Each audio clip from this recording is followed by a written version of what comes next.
11 fiumi monitorati, 40 volontari coinvolti, 50 punti campionati. Continua l'operazione di conoscenza e consapevolezza dello stato dei grandi corsi d'acqua veneti condotto da Legambiente in collaborazione con ARPAV. Risultati sconfortanti emergono dalla campagna 2022.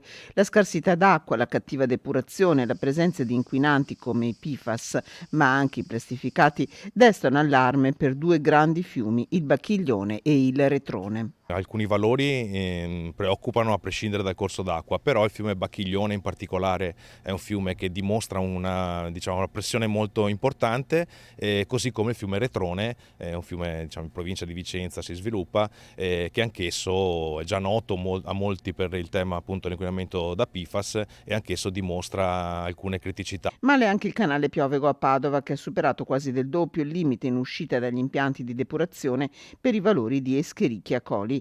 Per quanto riguarda i risultati di attività agricole, è il Dese il fiume più a rischio.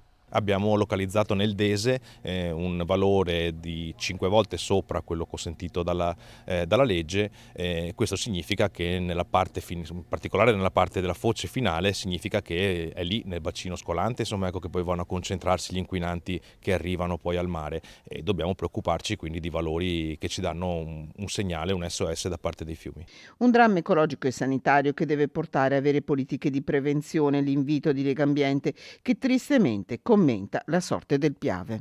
A un fiume che sta anche dal punto di vista paesaggistico cominciando a dare dei segnali di cedimento. Penso che il Veneto non se lo possa permettere.